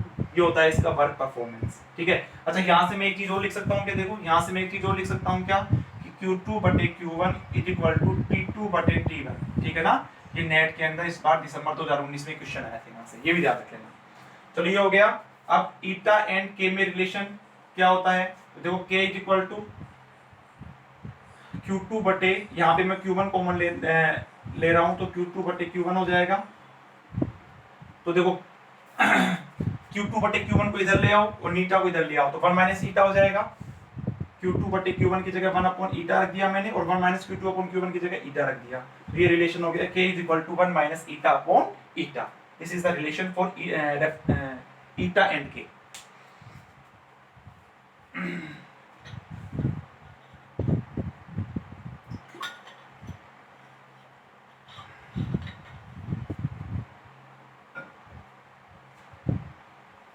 हो गया। अब इसके बाद में आते हैं सेकंड लॉ ऑफ थर्मोडायनेमिक्स। ठीक है, तो उसमें मैथमेटिक्स कुछ है नहीं, थ्योरी ये बोलती है। सेकंड लॉ ऑफ थर्मोडायनेमिक्स ये बोलता है कि जो यूनिवर्स की एंट्रोपी है वो लगातार इंक्रीज हो रही है। ठीक है, दूसरा स्टेटमेंट अपन ये बोल सकते हैं कि ऐसा प्रोसेस संभव नहीं है जिसकी एफिशिएंसी, ऐसा हीट इंजन बनाना संभव नहीं है जिसकी एफिशिएंसी 1 हो। कहने का मतलब जितनी अपन हीट दे वो सारी की सारी वर्क में कन्वर्ट हो जाए, ऐसा पॉसिबल नहीं है। तीसरा स्टेटमेंट ये हो सकता है कि कभी भी हीट का फ्लो लो टेम्परेचर से कूलिंग सिस्टम से हाई टेम्परेचर जो हीटिंग सिस्टम होता है ना, हॉट बॉडी जो होती है, वहाँ पे हीट का जो फ्लो संभव नहीं है without any using external work. हाँ, अगर एक्सटर्नल वर्क अपन करते हैं तो वहाँ पे तो संभव है, लेकिन विदाउट एक्सटर्नल वर्क ये संभव नहीं है।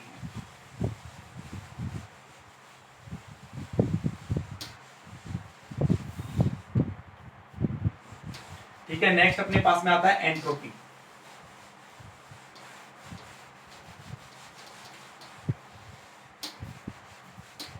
नेक्स्ट टॉपिक अपने पास में एंट्रोपी।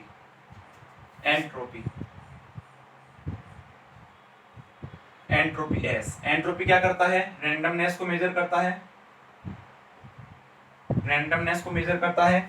और ये क्या होता है? ds is equal to dq by T, this is entropy. ठीक है, ये एंट्रोपी का फॉर्मूला होता है। तो यहाँ पे मैं क्या लिख सकता हूँ? dq is equal to TdS, dq is equal to TdS। मैं बात करूँ अगर सॉलिड की तो S सॉलिड, डेल्टा S लिख दूँ तो अच्छा रहेगा, ठीक है ना, क्योंकि हमेशा चेंज इन एंट्रोपी की बात करते हैं। Delta S solid is less than delta S liquid is less than delta S gas. तो गैस के मॉलिक्यूल्स दूर दूर होते हैं तो रैंडमनेस वहां पे बढ़ेगा, इसलिए तुम्हारे पास में ये रिलेशन होता है। ठीक है, दूसरा हीट टेकन या absorb heat taken by system, अगर कोई सिस्टम हीट को लेता है तो वहां पे तुम्हारे पास में जो एंट्रोपी होगी उसकी जो एंट्रोपी होगी वो हमेशा क्या होगी? इंक्रीज होगी, क्योंकि जब हीट लेगा तो थर्मल एनर्जी लेगी, थर्मल एनर्जी वो सिस्टम लेगा तो इसका मतलब मॉलिक्यूल्स मोशन करेंगे, रैंडम मोशन करेंगे, तो रैंडमनेस बढ़ जाएगी, इनकी एंट्रोपी बढ़ जाएगी। हीट लॉस कर दो यहाँ पे, लॉस बाय सिस्टम,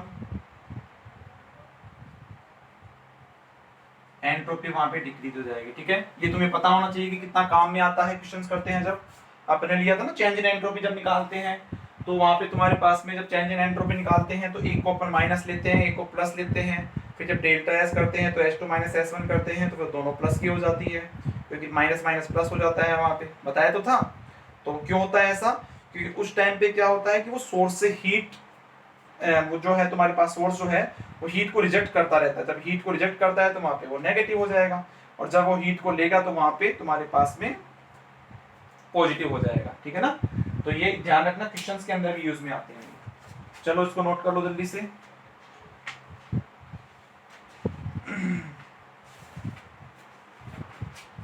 अच्छा, ये तो बहुत इंपॉर्टेंट है, तुम्हें पता ही है। अगर मैं इसको स्लोप से रिलेट करना चाहूँ, अगर मैं इसको स्लोप से रिलेट करना चाहूँ, डेल्टा ए, देखो ds बराबर क्या होता है? dq by T. तो अगर मैं ds upon dq is equal to 1 upon T, ठीक है, मान लो तुम्हारे पास में s और q में कर्व दे रखा है, तो यहाँ पे जो ds अपॉन dq वो किसके बराबर होगा? स्लोप के बराबर। ठीक है, तो अगर स्लोप तुम्हारे पास में इंक्रीज होता है तो टेम्परेचर क्या होगा? डिक्रीज होगा। ठीक है ना, अकॉर्डिंग टू दिस। एंड अगर स्लोप तुम्हारे पास में डिक्रीज होता है तो टेम्परेचर क्या होगा? इंक्रीज होगा। वेरी इंपॉर्टेंट, नेट में क्वेश्चन पूछा है आपसे। ठीक है, चलो जल्दी से नोट करो। फिर अपना अब नेक्स्ट टॉपिक आता है very important, thermodynamic potential and Maxwell relation.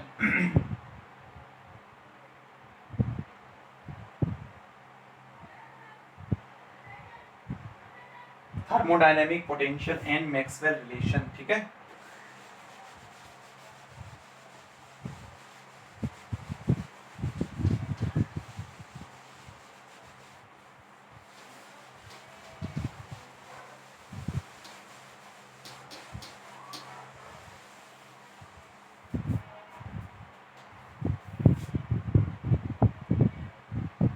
thermodynamic potential and Maxwell relation। चलो ज्यादा कुछ टफ थोड़ी है ये, लिख लो। Special programme on TV usually follow girls hostel minus minus. ठीक है, तो यहाँ पे देखो अपने को 4 थर्मोडायनेमिक पोटेंशियल है, U F H G। ठीक है, तो सबसे पहले अगर मैं du लिखता हूँ, मैं du अगर लिखूं तो ऐसे चलूंगा मैं, तो माइनस pdv प्लस tds। ठीक है, कैसे निकालते हैं मैंने बताया था लेक्चर के अंदर, मैं तुम्हें एक रिवाइज करवा रहा हूँ। यहाँ पे du हो गया, उसके बाद में मैं df लिखता हूँ। तो देखो df कैसे लिखेंगे, ये जा रही, ठीक है ना, तो दोनों माइनस के आएंगे, माइनस pdv माइनस hdt। चलो अब देखो dg कैसे लिखेंगे, माइनस hdt प्लस vdp। अब देखो dh कैसे लिखेंगे, dh लिखेंगे plus vdp plus tds dcl। ये तुम्हारे पास में ये हो गया।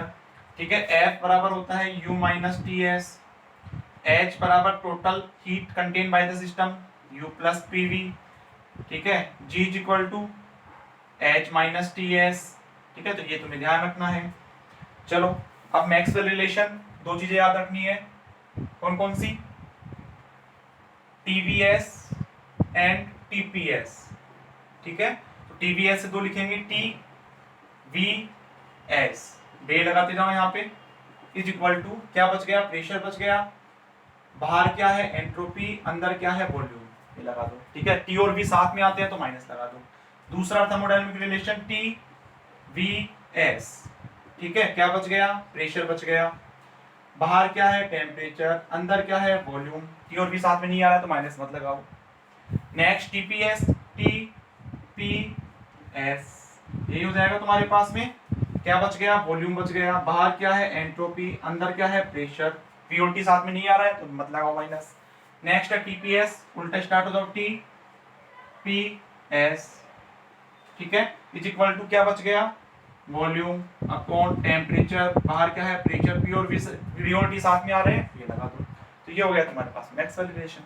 ठीक है, इतना कर लोगे सफिशिएंट है, इतना सब लिख लोगे। अब देखो मैं तुम्हें बता रहा हूं तो मुझे दो मिनट लगे यहाँ पे, अगर तुम किसी को बताओगे नहीं, इनकी प्रैक्टिस होगी, तो 1 मिनट के अंदर दोनों चीजें लिख सकते हो। ठीक है ना, तो जल्दी से देख लो, देखो तो बाकी तुमने देख रखा है पहले से।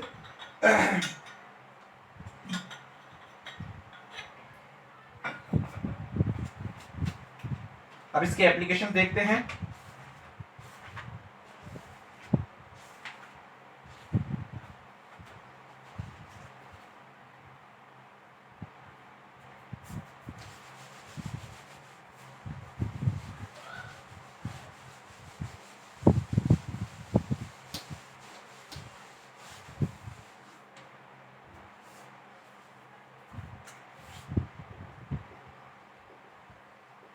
Application of Maxwell relation. ठीक है, मैक्सवेल रिलेशन के एप्लीकेशन, तो मैक्सवेल रिलेशन के एप्लीकेशन के लिए पहला क्या है, सी इक्वेशन, क्लासियस क्लैपेरॉन इक्वेशन। ठीक है, वो क्या होता है ध्यान रखना, कभी भूल भी जाओ तो सेकंड लॉ से आता है, सेकंड लॉ में तो P और T है, तो dp upon dt is equal to L upon T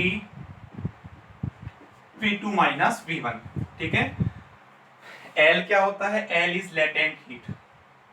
latent heat क्या होती है, the amount of heat required to change the phase without changing in temperature is known as latent heat. Okay, चलो ये हो गया। इसके बाद में इसके भी कुछ एप्लीकेशन थे, एक तो effect of pressure on boiling point. Boiling point तो कहने का मतलब तुम्हारे पास में मान लो यहाँ पे कोई लिक्विड है, वो किसमें, वेपर में, गैस में चेंज हो रहा है, V1 V2, तुम्हें पता है V2 minus V1 is equal to positive आएगा, तो that means dp proportional to dt आएगा। अगर प्रेशर बढ़ेगा तो उसका बॉइलिंग पॉइंट भी क्या होगा तुम्हारे पास में, बढ़ेगा। ठीक है, सेकंड है तुम्हारे पास में, इसी का सेकंड एप्लीकेशन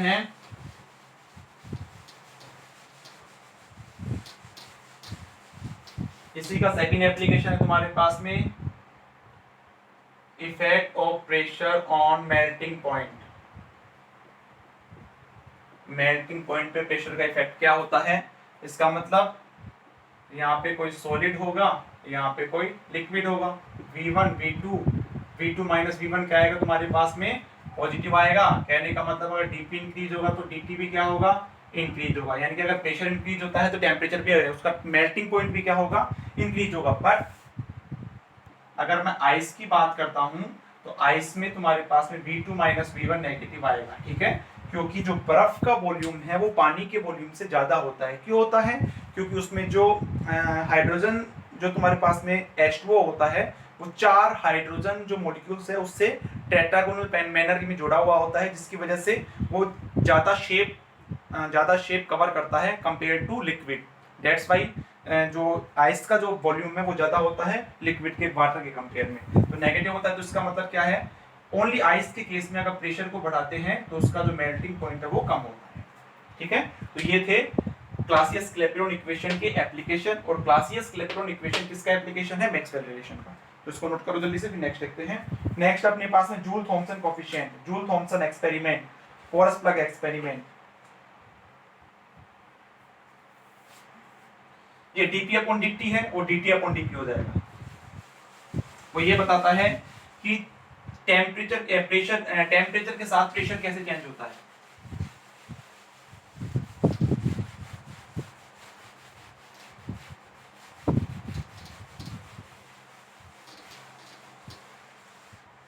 नेक्स्ट है तुम्हारे पास में जूल थॉमसन कोएफिशिएंट, ठीक है ना, म्यू एच। इसमें ध्यान रखना एच क्या होती है, कांस्टेंट, ठीक है ना। तो यहाँ पे जो म्यू एच होता है वो होता है dt/dp at constant enthalpy is equal to 1/cp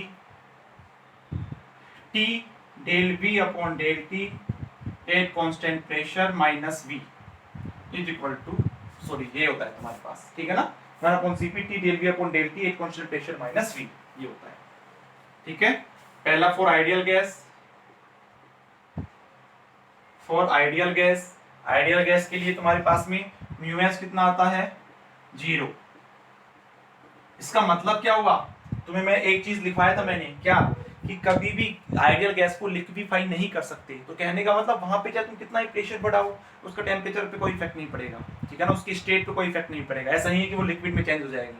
अगर तुम टेम्परेचर बढ़ाते हो तो ऐसा नहीं है कि उसको लिक्विड में चेंज हो जाएगी, क्यों, क्योंकि वो चेंज नहीं होता इससे, ठीक है ना। सेकेंड है तुम्हारे पास में फॉर रियल गैस यानी कि वंडरवाल गैस के लिए क्या हो जाएगा तुम्हारे पास, जो म्यू एच है वो जाएगा 1/cp 2a/RT माइनस b, ठीक है। और यहाँ पे जो Ti है, Ti is equal to 2a/RB, इसको बोलते हैं inversion temperature. At inversion temperature mu H क्या हो जाएगा तुम्हारे पास में, 0। तो ऐसे क्वेश्चन पूछ सकता है, at inversion temperature mu H become 0 for real gas, that temperature is 2a/RB, RB/2a, 2a/R, 2a/B, ऐसे 4 ऑप्शन दे सकता है, ठीक है। तो वो तुम्हें पता होना चाहिए। चलो इसको नोट कर लो, हो गया ये नोट। चलो एक ये तुम्हारा हो गया यहाँ पे। अब एक तुम्हारे पास में आइडियल गैस और एक तुम्हारे पास में क्या है, रियल गैस। आइडियल गैस को लिक्विफाई, नॉट लिक्विफाई, और इसको अपन लिक्विफाइड कर सकते हैं, इसको नहीं कर सकते, ठीक है। दूसरा मॉलिक्यूल इसके अंदर जो है वो इंटरेक्ट करते हैं, इसमें मॉलिक्यूल सॉरी नहीं करते हैं, ठीक है ना, नहीं करते हैं, मॉलिक्यूल इंटरेक्ट नहीं करते हैं, इसके अंदर जो मॉलिक्यूल्स है वो इंटरेक्ट करते हैं। तीसरा इसकी जो इक्वेशन होती है वो कितनी होती है, nRT, इसकी P + A(n²/v²), n मॉलिक्यूल्स के लिए लिख रहा हूं मैं यहाँ पे V - NB = nRT, ठीक है। यहाँ पे क्वेश्चन आया हुआ है, डायमेंशन निकालने आता है ना, A B और यहाँ पे तुम R की डायमेंशन, सबकी डायमेंशन निकाल सकते हो, ठीक है ना, मैंने क्वेश्चंस करवाया हुआ है, तो नोट कर लो इसको जल्दी से। अब एक है तुम्हारे पास में थर्ड लॉ ऑफ थर्मोडायनेमिक्स, ठीक है ना। सेकंड लॉ ये बोलता है कि यूनिवर्स की जो एंट्रोपी है वो लगातार इंक्रीज हो रही है, लेकिन थर्ड लॉ क्या बोलता है कि जो प्योर क्रिस्टलाइन सॉलिड्स होते हैं, जो हैं उनकी जो entropy at absolute temperature T = 0 Kelvin, not 0 degree Celsius, 0 Kelvin, वो तुम्हारे पास में क्या होगी, 0, लगभग 0, कांस्टेंट होती है उसको लगभग 0 मान लेते हैं, ठीक है ना। This is the third law of thermodynamics. तो इसको जल्दी से नोट कर लो, फिर अपन आगे चलते हैं, triple point calorimetry principle.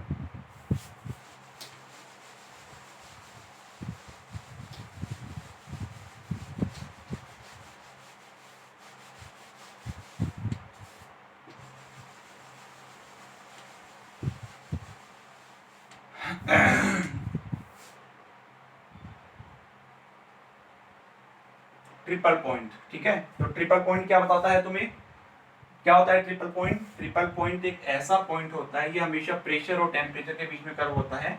Triple point एक ऐसा पॉइंट होता है, एक ऐसा पॉइंट होता है,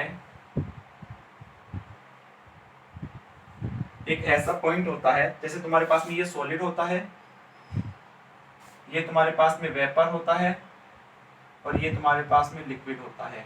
दिस इज आइस लाइन, इसको आइस लाइन बोलते हैं। दिस इज वेपर लाइन, इसको वेपर लाइन बोलते हैं। और this is sublimation line, sublimation line, क्योंकि यहाँ पे प्रेशर को कांस्टेंट रखते हुए टेम्परेचर को इंक्रीज करते हैं तो शायद सॉलिड से वेपर में जा सकते हैं।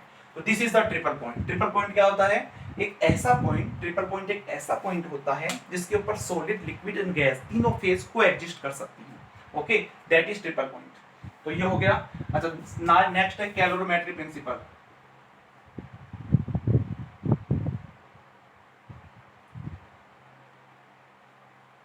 कैलोरीमेट्री प्रिंसिपल क्या होता है? कैलोरीमेट्री प्रिंसिपल सिंपल सा फंडा है। जब हॉट बॉडी और कोल्ड बॉडी दोनों को साथ में रखते हैं तो heat loss by the hot body is equal to heat take by the heat gain by the cold body, ठीक है। Heat loss by hot body is equal to heat gain by cold body, ठीक है ना। कब तक? जब तक उनका टेम्परेचर जो क्या हो जाए, इक्विलिब्रियम के अंदर नहीं आ जाए, कांस्टेंट नहीं हो जाए। तो तुम्हारे पास में मान लो ये दो बॉडी है, इसका फाइनल टेम्परेचर T1 है, starting P1 T1 V1 V1 T2 P2 V2, ठीक है। तो ये क्या बोलता है? ये बोलता है कैलोरीमेट्री प्रिंसिपल,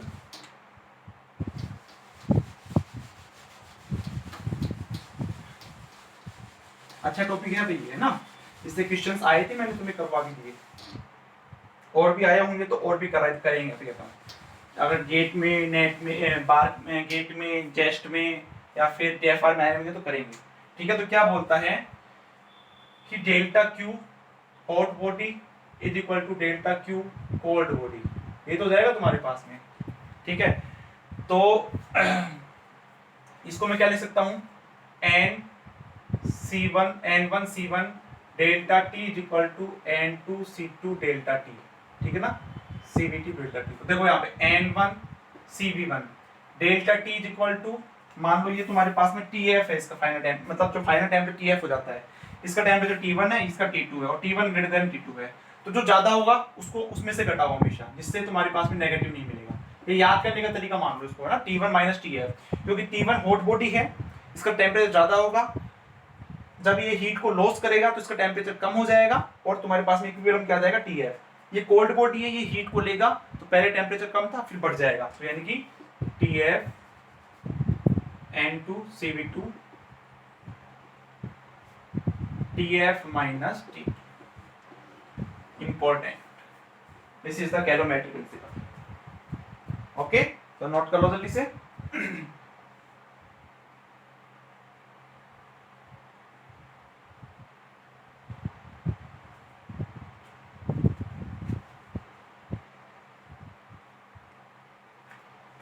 अब नेक्स्ट अपने पास में specific heat and latent heat.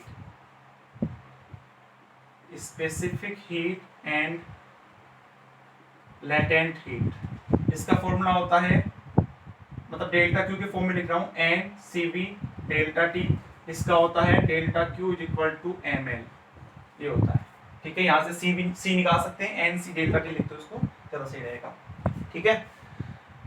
तो देखो यहाँ पे ये कब यूज में लेते हैं, ये कब यूज में लेते हैं, ये कब यूज में लेते हैं, ये if state same and temperature different, यहाँ पे स्टेट डिफरेंट टेम्परेचर सेम। याद करने का तरीका क्या बताया था? देखो यहाँ पे डेल्टा T आ रहा है, इसका मतलब टेम्परेचर में डिफरेंस आ रहा है, तो स्टेट क्या रहेगी? सेम रहेगी। यहाँ पे डेल्टा T नहीं आ रहा है, इसका मतलब टेम्परेचर सेम रहेगा, तो स्टेट डिफरेंट रहेगा, ठीक है। ऐसे क्वेश्चंस मैंने करवा दिए इसके अंदर, तो देख लो इसको जल्दी से। नेक्स्ट अपने पास में लिक्विफिकेशन ऑफ गैस, गैस का लिक्विफिकेशन। आइडियल गैस का, आइडियल गैस को लिक्विफाई कर ही नहीं सकते, फिर किसका, रियल गैस, है ना।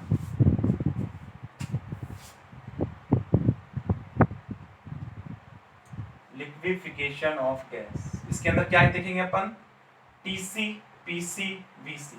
For real gas, for real gas या वान वाल गैस, जो टीसी आता है वो कितना आता है 8a/27r/b। पीसी कितना आता है a/27b²। एंड वीसी आता है तुम्हारे पास में 3b।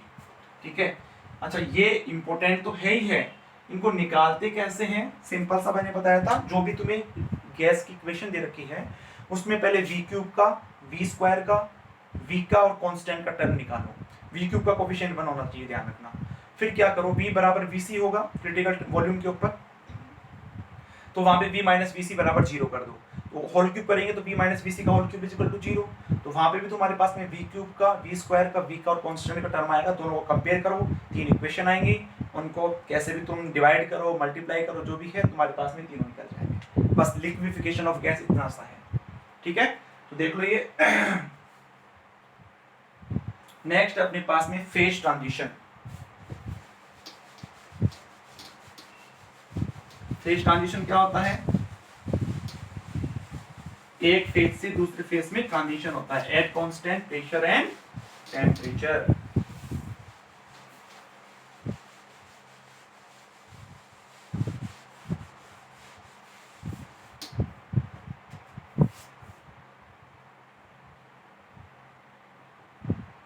फेज ट्रांजिशन, ठीक है, इसमें पहला है फर्स्ट ऑर्डर, फर्स्ट ऑर्डर, फिर दूसरा है तुम्हारे पास में सेकंड ऑर्डर, सेकंड ऑर्डर। ठीक है, इसका एग्जांपल है जितने नेचुरल, जैसे आइस टू वाटर। ठीक है, इसका एग्जांपल है helium first to helium second. मतलब यहाँ पे फेज चेंज नहीं होगा, ओनली उसकी प्रॉपर्टी चेंज होगी। यहाँ पे तुम्हारे पास में फेज भी चेंज हो जाएगा, ठीक है ना, जैसे सॉलिड से लिक्विड हो गया। एंड दूसरा एग्जांपल मैं बोलूं, पैरामैग्नेटिक टू फेरोमैग्नेटिक सब्सटेंस, या फिर ऑर्डिनरी कंडक्टिंग किस में चेंज हो, सुपर कंडक्टिंग मटेरियल के अंदर चेंज हो जाए। ठीक है, इसकी प्रॉपर्टीज मैं लिखूं तो G1 बराबर G2 कंटिन्यूअस होता है, G1 is not equal to G2 continuous नहीं होता, डिसकंटिन्यूअस, वॉल्यूम भी डिसकंटिन्यूअस, डेंसिटी भी discontinuous, entropy discontinuous, specific heat is continuous, magnetization is discontinuous. ठीक है, इसके अंदर अगर मैं देखूं तो G1 बराबर G2 होता है, G1 डैश, ये डैश आएगा भाई यहाँ पे, is equal to G2 dash, first order पे तुम्हारे पास में होता है, G1 double dash is not equal to G2 double dash. ठीक है, और इसमें वॉल्यूम तुम्हारे पास में इक्वल होगा क्योंकि फेज चेंज रहे, फेज सेम रहेगा, प्रॉपर्टी चेंज होगी, एंट्रोपी भी तुम्हारे पास में क्या रहेगी, यहाँ पे सेम रहेगी। ठीक है ना, तो ये इसकी कुछ प्रॉपर्टीज है फेज ट्रांजिशन की, तो तुम्हें ये शॉर्ट नोट्स में लिखना है। ग्राफ जो है तुम्हें मैंने बता दिया था कैसे कंटिन्यूअस होता है, कैसे डिसकंटिन्यूअस होता है लेक्चर में, तो इसको नोट कर लो जल्दी से।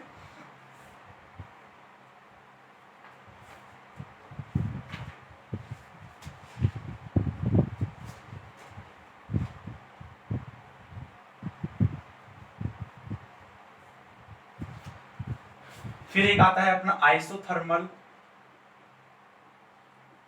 कंप्रेसिबिलिटी। कितना क्या होता है, KT is equal to -1/V del P upon del T at constant temperature. याद करने का तरीका, वॉल्यूम ऊपर नीचे आएगा। एक होता है अपने पास में bulk modulus, B is equal to -V, V ऊपर नीचे आएगा, दिस इज बल्क मॉड्यूलस। ठीक है, डेफिनेशन मैंने वहां पे लिखवा दी थी। अब अपन बात करते हैं मिक्सचर ऑफ गैसेस की, मिक्सचर ऑफ गैस। ठीक है ना, लास्ट लेक्चर में बताया था मैंने, जैसे तुम्हारे पास दो गैस है O2 N2, इसके मोल N1 है, इसके N2 है, तो तुम्हारे पास में जो CV मिक्स आएगा is equal to N1 CV1 plus N2 CV2 upon N1 plus N2। ये तुम्हारे पास में मिक्सचर ऑफ गैस का फॉर्मूला होगा, है ना। जो CV है, रिजल्टेंट जो गैस आएगा ना मिक्सचर, उसका स्पेसिफिक हीट है। CV1 और N1 किसका है, जो फर्स्ट गैस है उसका, CV2 और N2 किसका है, जो सेकंड गैस है उसका। ठीक है, तो नोट कर लो उसको जल्दी से।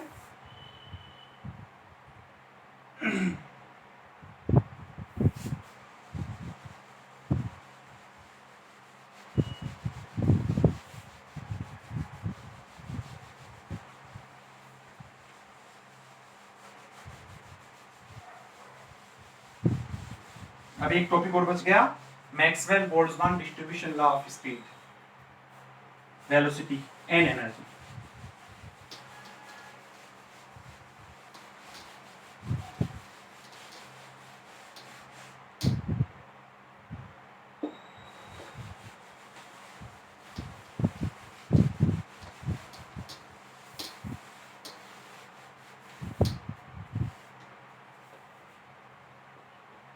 मैक्सवेल बोल्ट्जमान डिस्ट्रीब्यूशन, ठीक है। पहले अगर मैं बात करूं स्पीड की, तो यहाँ पे तुम्हें डायरेक्ट ये याद रखना है पीसी टीसी या पीसी याद रख लो। पीसी इक्वल टू तुम्हारे पास कितना आता है, पीसी इक्वल टू आता है 4 पाई एम अपॉन 3/2, है ना, 3 डायमेंशन के लिए लिख रहा हूं मैं, e to the power minus M C square upon 2 kBt C square, ठीक है। ये आ गया तुम्हारे पास। डीसी इधर लगाते हो, इधर भी डीसी लगा देना, और तुम्हारे पास में प्रोबेबिलिटी डेंसिटी आ जाएगी। ये प्रोबेबिलिटी है। तो 3 डायमेंशन में 3 चीजें निकालेंगे अपन, कौन कौन सी। सी मोस्ट प्रोबेबल कितना आता है 2 kBt/m। अब इसको तुम मोलर मास वगैरह में 2RT/m कर सकते हो, 2 PV/m कर सकते हो, और m/v को रो कर सकते हो, है ना, तो वो तुम कर लेना। दूसरा C average is equal to 8 kBt/m। C RMS is equal to 3 kBt/m, ठीक है। अगर मैं 2 डायमेंशन की बात करूं, CMP is equal to kBt/m, C average is equal to pi kBt/2m, C RMS is equal to, एक काम कर दो, 2 kBt/m। अगर मैं 1 डायमेंशन की बात करूं, CMP ये 0 हो जाएगा, सी एवरेज हो जाएगा, 2 को ऊपर ले जाओ और पाई को नीचे ले आओ, और सी RMS हो जाएगा kBt/m, ठीक है। नेक्स्ट है वेलोसिटी। वेलोसिटी अगर मैं 3 डायमेंशन में देखूं, CMP 0, यहां पे V कर देता हूं मैं, V एवरेज 0, V RMS यानी कि V स्क्वायर 3 kBt/m, ठीक है। 2 डायमेंशन में VMP 0, V average 0, V RMS 2 kBt/m। 1 dimension में VMP 0, V average 0, V RMS kBt/m, ठीक है। तो ये तुम्हारे पास में वेलोसिटी का हो गया। नेक्स्ट अगर मैं एनर्जी का देखूं, अच्छा इसके लिए ये लिख लेना, जो PV होता है वो होता है m/2 पाई kBt की पावर 3/2 की power minus mv square upon 2 kBt, दिख रहा है ना ये,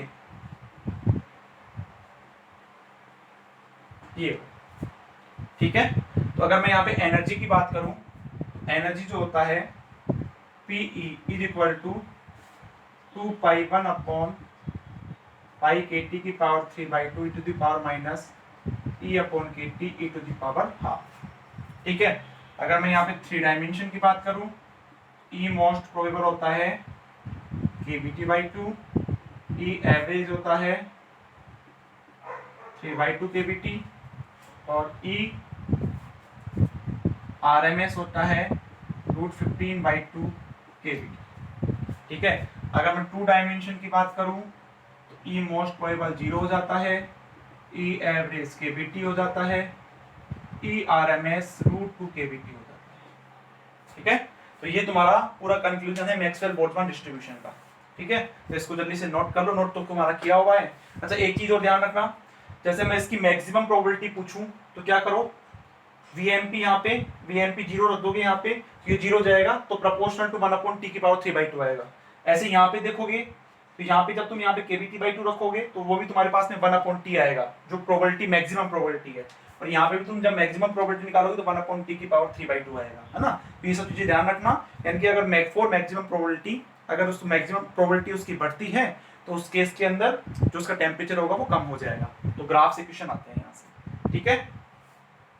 और कुछ बच गया हो तो बताओ। जहां तक मुझे लगता है तुम्हारा कंप्लीट हो गया है।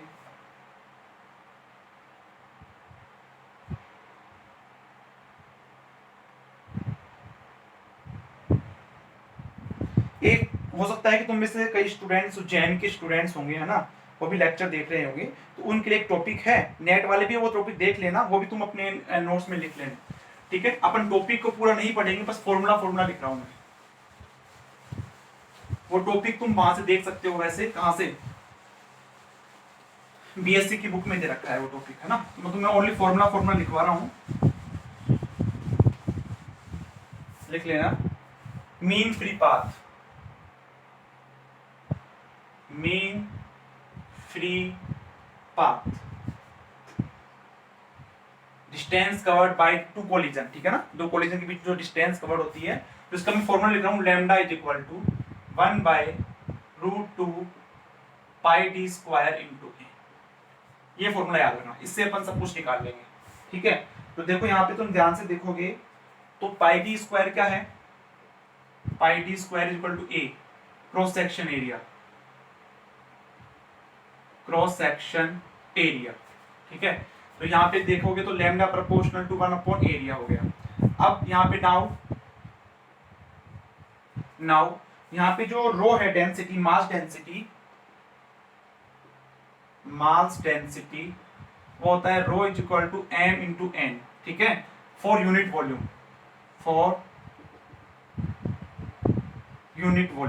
तो इसकी वैल्यू मैं यहाँ पे रख दूं, lambda is equal to 1/√2 πd square, n की जगह क्या रख सकता हूं, रो बाई m, ये ऊपर चला जाएगा, ठीक है। ये हो जाएगा तुम्हारे पास में। नेक्स्ट अब मैं क्या कर सकता हूं, यहाँ पे देखो तुम्हें पता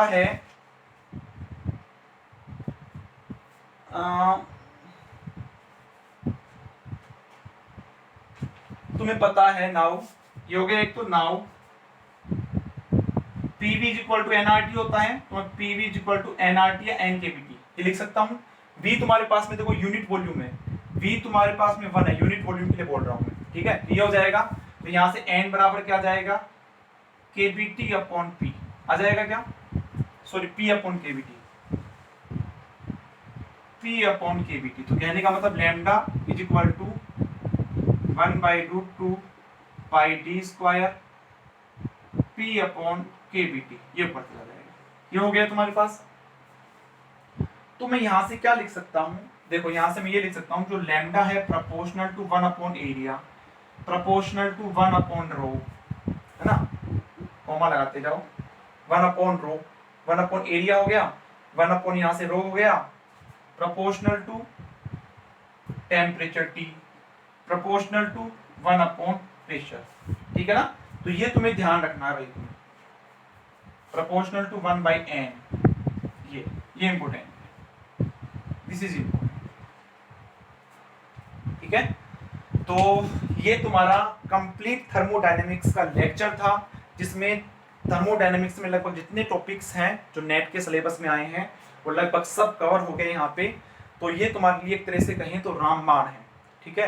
तो तुम एग्जाम से पहले पर इस वीडियो को देख जाओगे तो तुम्हारा पूरे जो थर्मोडायनेमिक्स का वो रिवीजन हो जाएगा। क्वेश्चंस तो तुम देख ही लोगे बहुत बार, एग्जाम से पहले क्या है कि क्वेश्चंस नहीं देखने होते, एग्जाम से पहले उसका जस्ट रिवीजन करना होता है, जो तुम्हें वहाँ पे फॉर्मूले वगैरह हैं उन सबको रिवाइज करना, कंसेप्ट हैं उन सबको रिवाइज करना होता है, ठीक है। तो आई होप ये लेक्चर तुम्हें अच्छा लगा होगा, ठीक है, क्योंकि इसमें कंप्लीट थर्मोडायनेमिक्स का रिवीजन हो गया 1 से 1.5 घंटे के अंदर। तो आज के लिए इतना ही है। अब आगे 2-3 दिन तुम्हारे लिए पार्टिकल फिजिक्स आएगा, फिर तुम्हारा जो thermodynamics statistical physics and particle physics है वो दोनों साथ में लेक्चर आएंगे। अभी 2 दिन रक्षाबंधन के बाद में 2 दिन तुम्हारे पार्टिकल फिजिक्स के आएंगे, 2 से 3 लेक्चर, उसके बाद में तुम्हारे दोनों की कंबाइंड आएंगे, एक दिन में 2 लेक्चर आएंगे, ठीक है। आई होप तुम्हें पसंद आ गया होगा लेक्चर। और जो अब नेक्स्ट लेक्चर्स जो हैं, है ना, वो एप्लीकेशन में आएंगे। ये पहले बताया था, अब यूट्यूब पे लेक्चर नहीं आएंगे।